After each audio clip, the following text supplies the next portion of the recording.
Sign on my foes, sign on these niggas, and sign on these hoes, and everybody who told me to give in and quit. I'm not trying to hear it, I was built for this, I was built for this, I was built for this. I'm not trying to hear it, I'm not trying to hear it, I was built for this, I was built for this. What's good, YouTube? It's your boy AyeShadJ coming back at you again with another reaction video. Back again with a different reaction. This time I'm going to be reacting to the 10 greatest players against all odds stories in the NBA today, part 1 by Austin Sweat.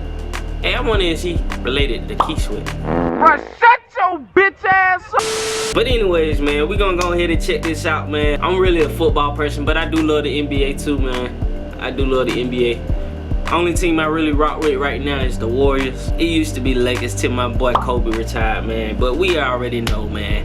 Kobe is still a legend, man. Jordan 2.0. And if you say otherwise, you sick in the head. Because they play exactly alike, man. Everybody who hates Kobe always seem to like Michael Jordan. But it's retarded to like Michael Jordan and not like Kobe, because they both play exactly alike, man. But that ain't what this video about, man. We're gonna go ahead and get into this video and see what's going on. Players that make it to the NBA come from all across the world. And everyone has different backgrounds and different stories for how they made it to the league. Some have had an easy path, and some have been lucky to even make it to this point alive. So we're going to look at the 10 greatest against all odds stories in the NBA today. The players that shouldn't have made it to this point, that shouldn't have been able to do what they have, but through hard work and dedication, turn their bad situations around into some of the greatest stories we've ever seen.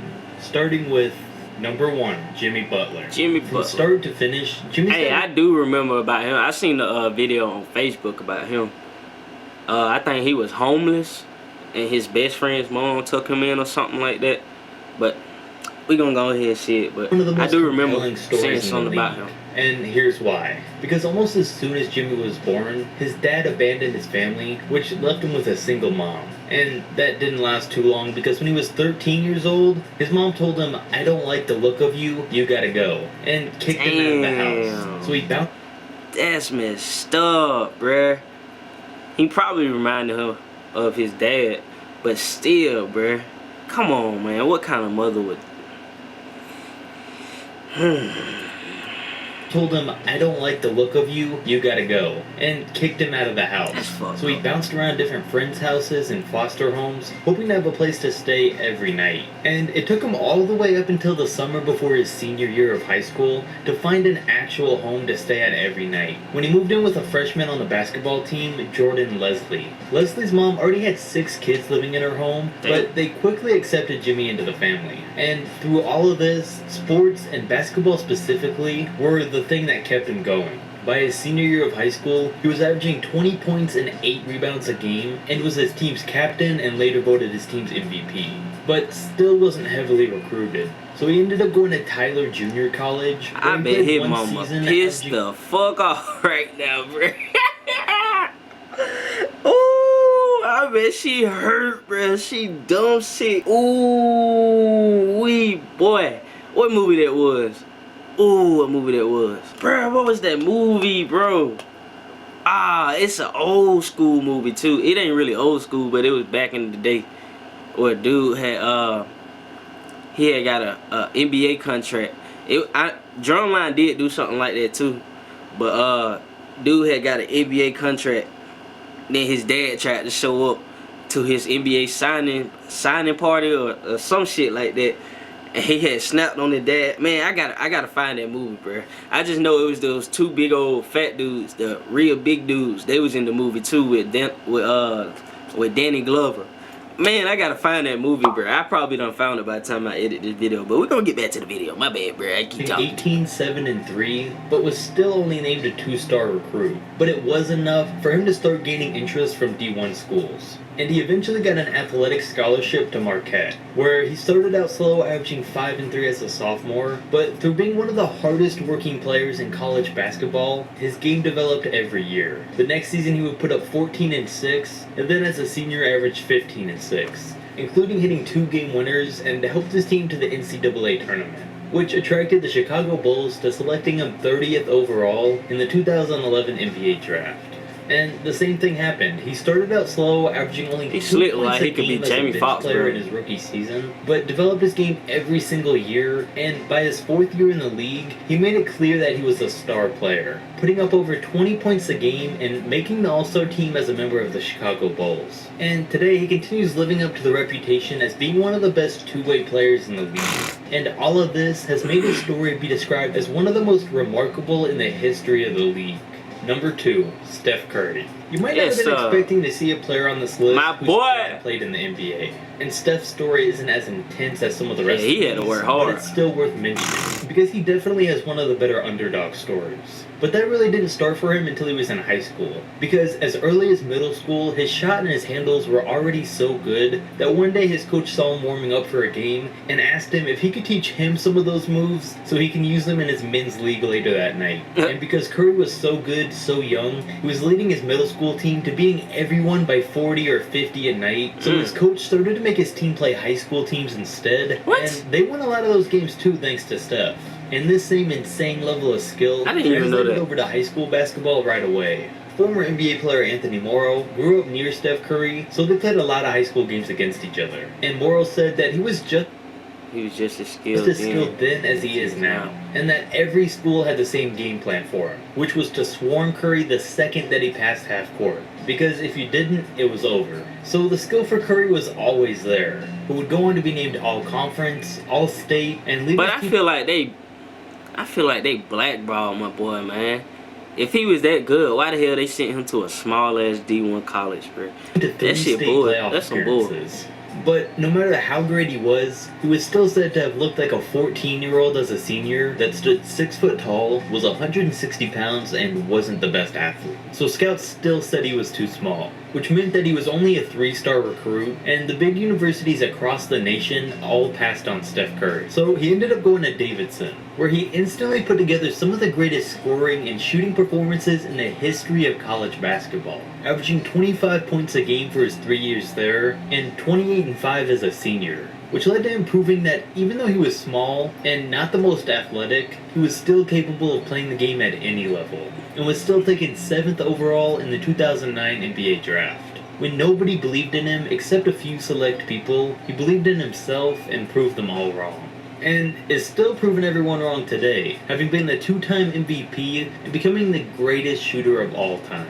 Number 3, Giannis Antetokounmpo, the Greek freak grew up in wait.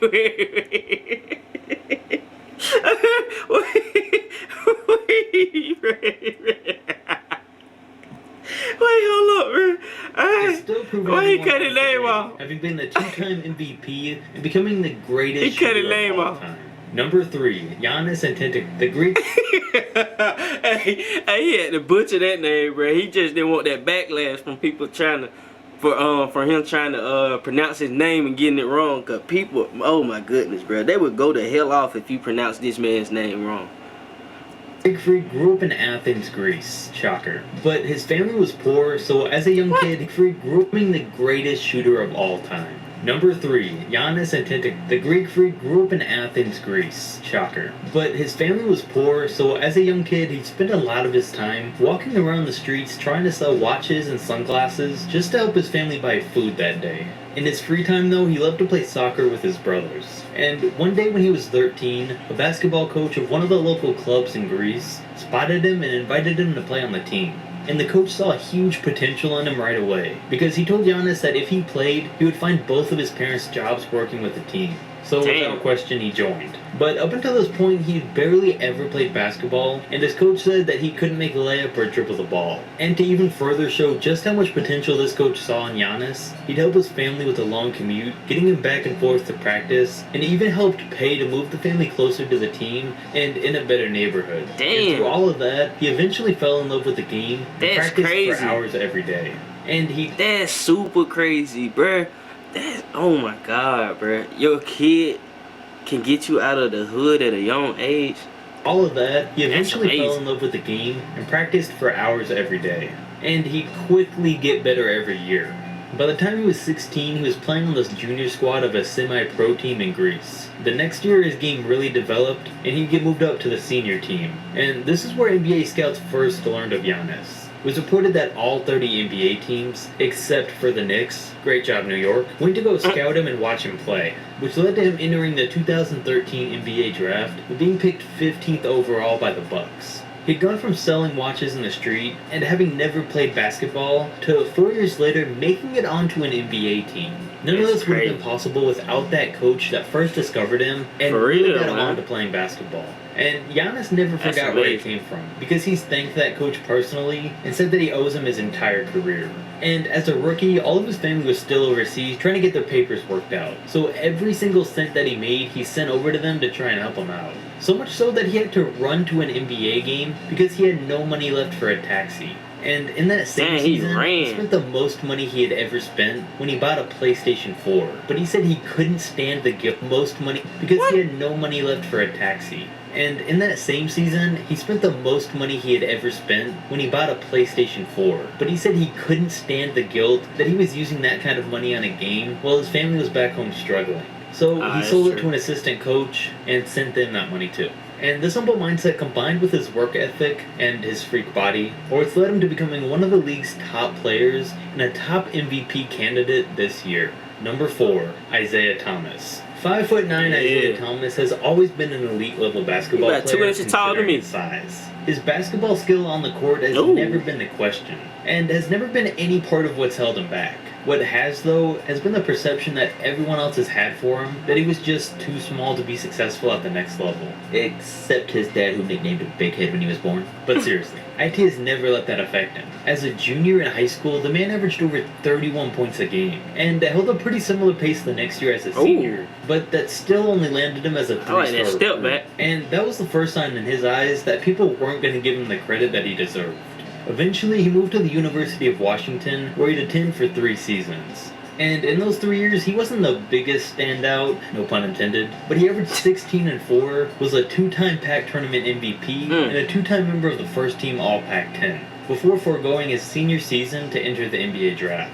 Which was almost a mistake because, as most of us know, he was taken with the very last pick in the draft that year. But that was probably the best thing that could have happened to him. Because through his entire career, IT's used this as motivation to prove all the other teams that passed on him that they made a mistake. And that's exactly what he's done. All Isaiah ever needed was an opportunity, and once he got it, he ran with it. And had a solid rookie season. Being in and out of the starting lineup, he would average 11-4 in 25 minutes a game, and surprise everyone and finish 7th in the Rookie of the Year voting. Over the years, his game would slowly progress, and he would continue to try and find a consistent role as a starter. And he finally did that when the Boston Celtics finally gave him the chance that he deserved.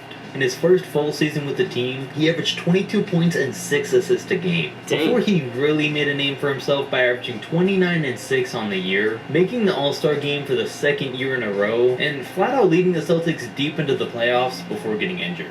And since that injury, it's led IT's career to taking a turn for the worse, but we can tell that he's working to get it back on track. And he's working on, against all odds, proving everyone wrong, and making it to be one of the top players in the league once again. Number 5, Damian Lillard.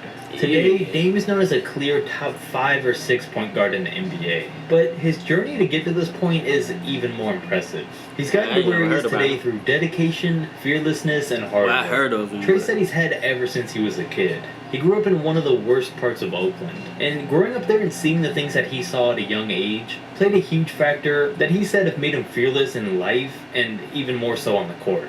But since he was little, before he was ever great at the game, he would sit outside the doors of the local rec center and wait for the doors to open at 9 a.m. and usually stay until it got dark. When all the other kids would go home to play video games, Dame would still be in the gym watching grown men play while he practiced dribbling with his left hand.